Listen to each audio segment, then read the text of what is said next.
ससुराल आई हूँ, अब ससुराल में रहना भी है, ये भी बोल चुकी हूँ ससुराल वालों को कि अब तो मैं यहाँ रहूँगी। तो अब आई हूँ तो रहना पड़ेगा और ससुराल का काम भी करना पड़ेगा। किसी के चले जाने के बाद ये मान लेना कि वो इंसान ज़िंदा है, मतलब ये तो एक थॉट बहुत ही। Thank you so much. हमने काफी टिपिकल ड्रामा देखा जहाँ पर आपके आंसू निकल रहे हैं। क्या है वो कारण? अब देखिए ससुराल आई हूँ, अब ससुराल में रहना भी है, ये भी बोल चुकी हूँ ससुराल वालों को कि अब तो मैं यहाँ रहूँगी क्योंकि मेरी बहन चाहती थी। तो अब आई हूँ तो रहना पड़ेगा और रहना पड़ेगा तो ससुराल का काम भी करना पड़ेगा। तो वही काम किया जा रहा था जिसकी वजह से मुझे आंसू आ गए। बाकी तो हमारी ऑडियंस देखेगी कि मेरे आंसू क्यों आए हैं। कहीं ना कहीं जो भी है अपना जो भी उन्होंने फेस बदला है वो कहीं ना कहीं आपसे बातें करते हुए नजर आती है।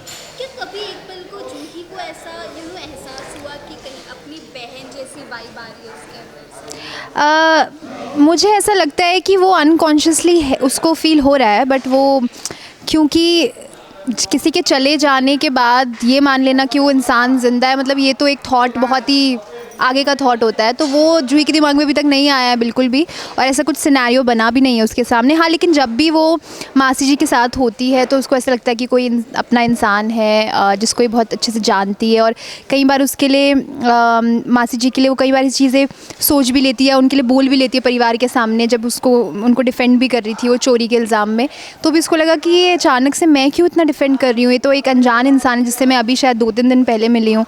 तो वो कहीं ना कहीं अनकॉन्शियसली वो एक कनेक्शन सा उसे फील हो रहा है, बट वो उसको डिफाइन नहीं कर सकती कि उसकी सिस्टर है, तो वो उस चीज़ से तो अभी अनजान है। क्या आपने कभी अपने रियल लाइफ में प्यास काटी थी जो यहाँ पर काट रही हो? हाँ, मैंने रियल लाइफ में प्याज काटे हैं, और लेकिन मैं सच्ची बताऊँ तो मुझे सबसे ज़्यादा ख़राब काम लगता है प्याज काटना और लहसुन छिलना।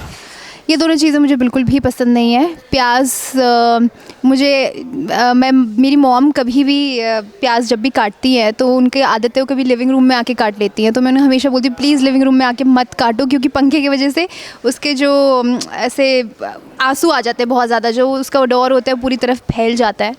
तो मैं हमेशा उन्हें बोलती हूँ कि प्लीज़ लिविंग रूम में आप मत काटो, या फिर मैं पंखा ऑफ़ कर देती हूँ। आपने प्यास से रिलेटेड एक मिथ सुना है कि लोग कहते हैं कि प्यास से अगर आंसू आए तो आपके ससुराल वाले अच्छे मिलते हैं? हाँ, नहीं, मैंने ये मिथ कभी सुना नहीं है, बट अगर ऐसा कुछ है तो इट्स नाइस। हाँ, फैंस के लिए मैं यही कहना चाहूँगी, थैंक यू सो मच, आप लोग इतना प्यार दे रहे हैं और शो को देख रहे हैं, और ऐसे ही प्यार देते रहिए और हमारा शो देखते रहिए मन सुंदर, और हम आपसे हर रात मिलते रहेंगे मंडे टू संडे सिर्फ दंगल टीवी पर।